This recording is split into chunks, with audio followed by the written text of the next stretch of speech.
Well, a very, very good afternoon to everyone joining us this afternoon. My name is Tommy Zyw, Director at the Scottish Gallery, and it's my great pleasure to welcome you all on our virtual tour of one of our August exhibitions, the J.G. Scott collection. This exhibition, which is part of our festival programme, coincides with our Joan Early exhibition upstairs and our Malcolm Appleby and Friends exhibition showcase. I implore everyone, if they can, I know we are in a virtual space today, but do come and see us in the flesh. We are open. We're open, available. Our numbers have just gone up with the easing in social restrictions, so we now have a maximum of 12 in the gallery. That means that we can keep everyone safe whilst enjoying your visit to see the exhibitions that we have on at the moment. And it's my great pleasure to introduce and give you a short tour of this collection today. I must say, one of the most enjoyable aspects of my job is to build relationships with lovers and collectors of art. And it was a great pleasure of mine to get to know Mr. Scott over the last 10 years or so. Mr. Scott, or Graham as I knew him by, was a very private man, and for that reason, we won't sort of delve into Graham's history too much, but we'll let the paintings and prints and his art do the speaking for him. But what I would like to say is that he was as I said, a private man, a modest man, but fiercely intelligent and most generous with his time and his knowledge. And it's been a great privilege to work alongside his family on hosting this exhibition as part of our Edinburgh Festival lineup. Graham was a teacher at George Watson's College for many years and was head of modern languages, teaching French and Russian. And it was a great discovery for us both when I can't remember how it came up, but we discovered that Graham had actually taught my mum in her final year at Watson's when she was in sixth year. And I think from that moment on, that really sort of cemented our friendship. And Graham would often share interesting stories or pieces of knowledge. He was a great, although he had been retired for some time, he loved passing on his wealth of knowledge to everyone that he came in contact with, which often related to Scottish history. And he was also a keen reader of our exhibition catalogues, and often, to our horror, finding small inaccuracies which we had failed to spot. And from his flat in Edinburgh, he amassed an absolutely astonishing collection, a rich and diverse collection of 20th century and contemporary Scottish art. And it was dense. It wasn't a grand flat. It was densely hung. It was like an Aladdin's cave of Scottish painting.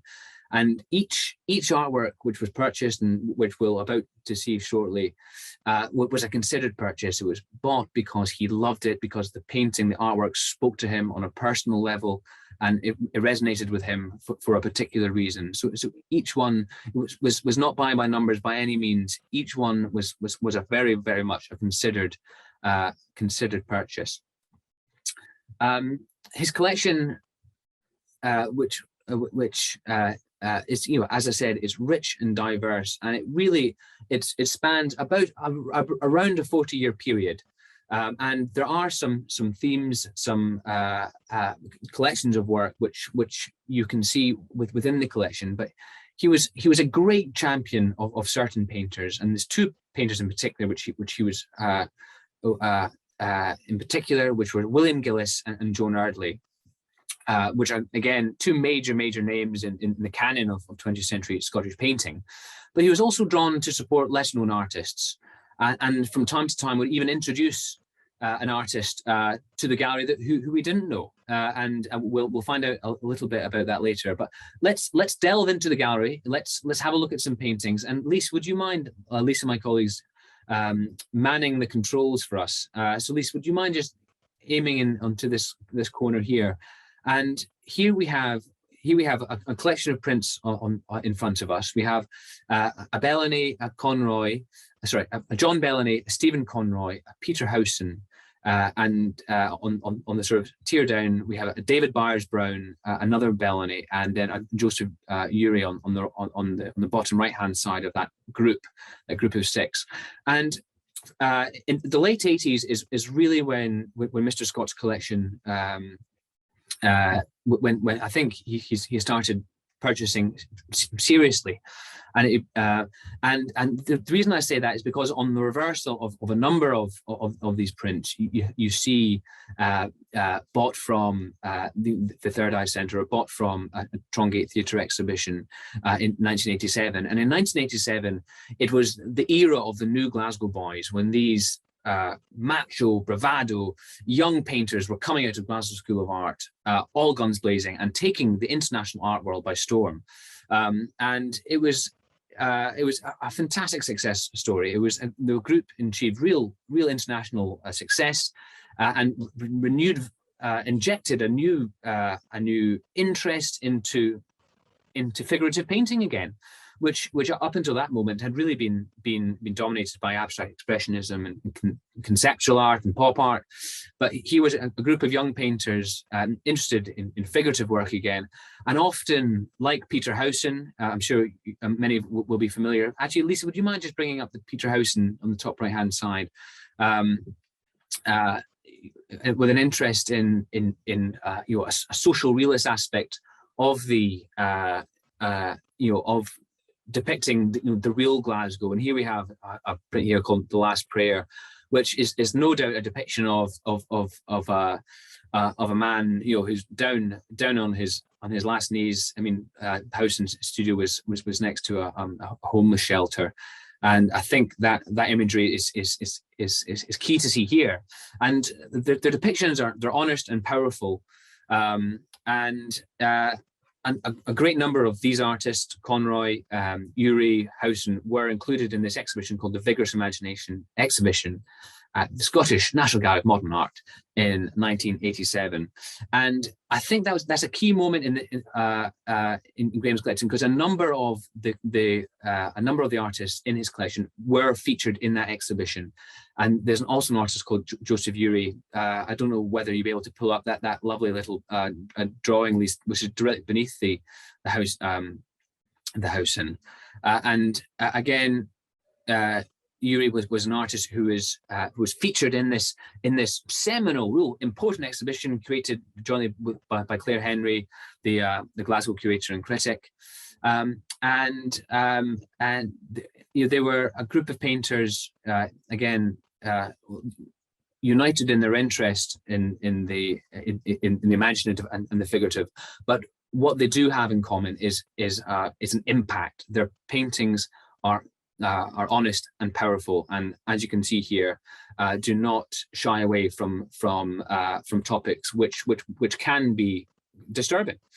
Now, Lise, if we could just zoom out of that, and I know I've already mentioned Graham's connection to Watson's. I just thought I'd just like to mention this little print down here on the left-hand side. And I mentioned that Graham was a great champion for all types of art, whether you were a great name like Eardley or Gillis, or he had just come across you. And this print here was bought by Graham at George Watson's College art degree show for their sixth formers, and it's actually by my uncle. And it was an amazing discovery to find this amongst Graham's collection, because if it was any other art dealer or auctioneer or anyone else who would have come and found this artwork, I'm sure they wouldn't have known, but I could recognize it straight away. And I think that just says something about his eye.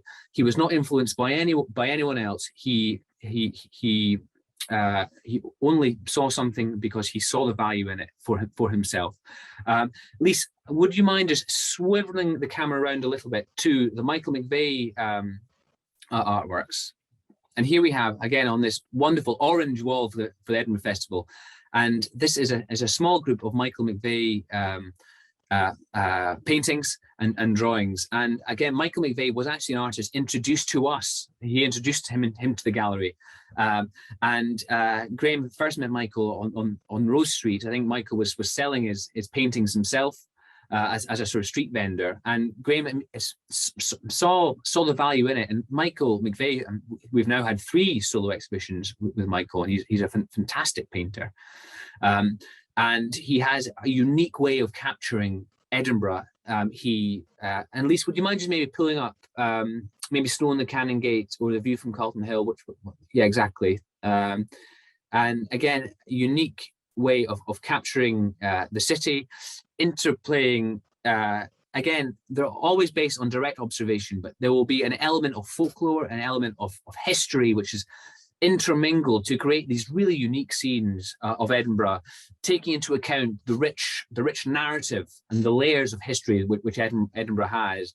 And again, there's always occasionally an element of humor, of narrative. And again, we have this this man getting pushed along in a trolley as he had a few too many down the Wally Dog or not. We're not sure, but there's again this great element of a chronicler of Edinburgh's high and low societies. And with regards to the low society, Lisa, would you mind just bringing up the Penny Hing, which is the drawing on the just beneath, actually. There we are. And again, this is I don't know what's happened there. The Penny Hing, this is really rather unique drawing, which could only be captured by Michael McVeigh, and it shows in the Great Depression when basic accommodation for downtrodden men and women was a real problem, especially in places like Dundee. That's where Michael's from. And the Penny Hing was a 2-penny rope. You'd pay 2 pennies and sleep propped up against a rope, probably after a few jars. And here we have Michael's absolutely fantastical depiction of that social scene. And again, this element of social realism, social injustices was again something which you can see within Mr. Scott's collection. Lisa, would you mind, and we'll zoom out of this room and we'll go around the corner, and we will just have a quick look through into the garden gallery and have a look at the Sir William Gillis paintings above the fireplace.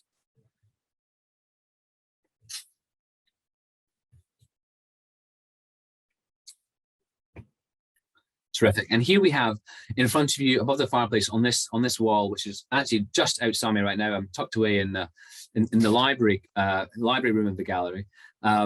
We have a collection of work by Sir William Gillis, and Sir William Gillis, along with Joan Earley, was a real passion, and he had a really important collection of Gillis's, and he had and it was.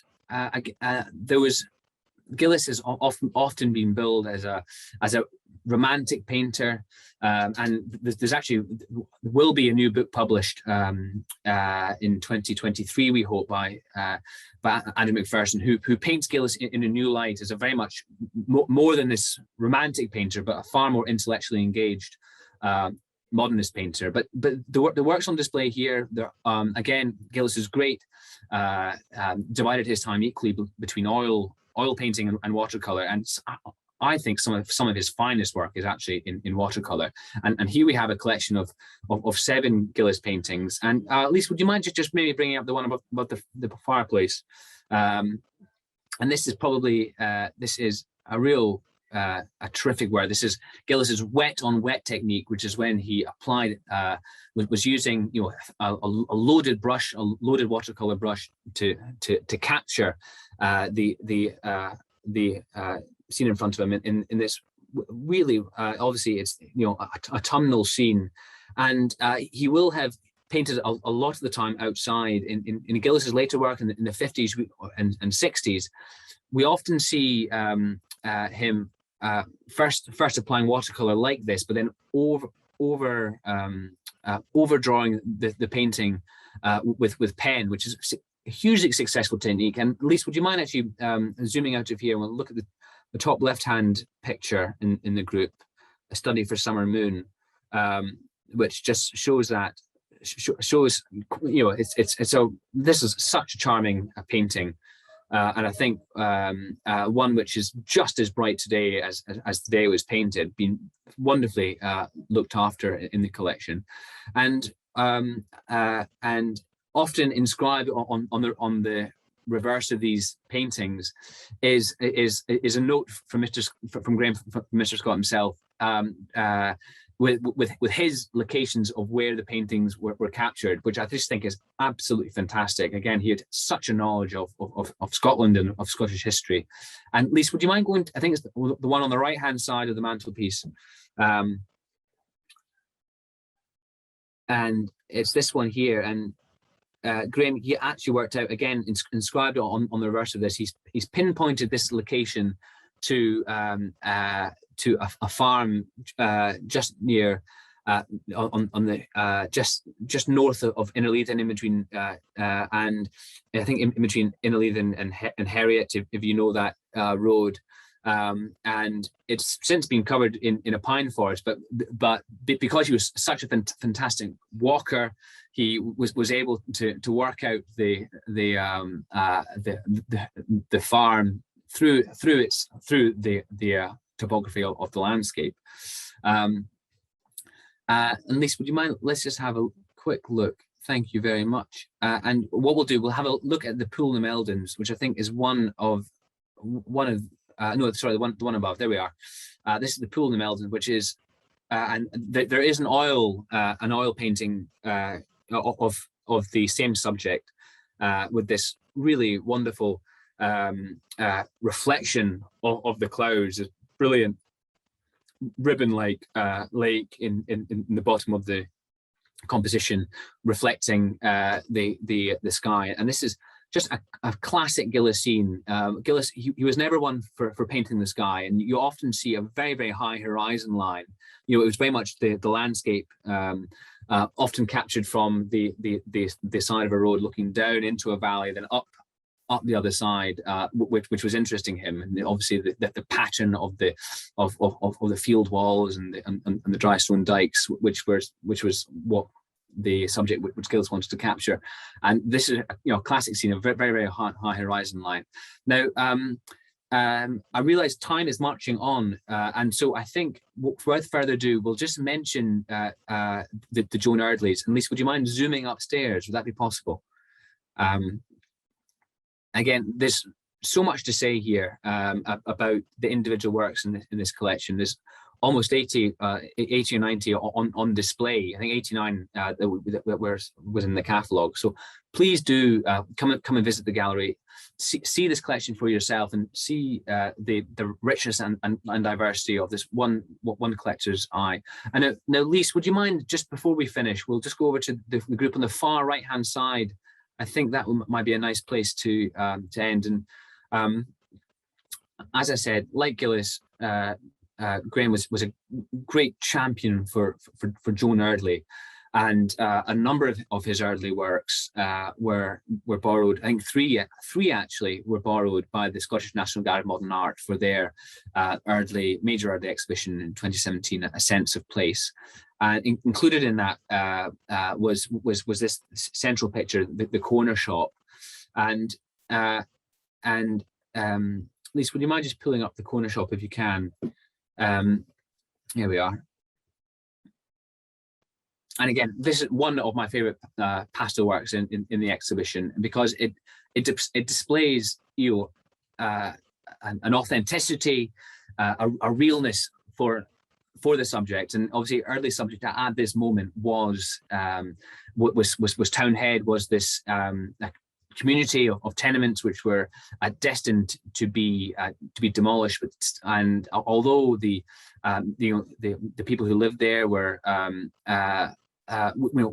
fiercely proud of a proud community, even though if they didn't have much. And this higgledy-pickledy sort of wild west corner shop from in Glasgow, I think it just has a fantastic quality to it. And I particularly love the depiction of a pram leaning against the wall in this, captured probably in seconds by Joan Eardley in black pastel. And Eardley herself used to wheel her painting materials around Glasgow, around the streets of Townhead in a pram. Now I realise we've just gone over time there. There's so much more to discover in this exhibition. Obviously, with the Joan Eardley exhibition upstairs, but in the J.G. Scott collection downstairs, there's a huge amount to discover. So I'd implore everyone to come and see us in reality. If you can't come and see us in reality, do visit us online. This program Match Report, which we've been using for a virtual tour, is available for you to explore yourself, and it gives you a fantastic sense of the exhibitions.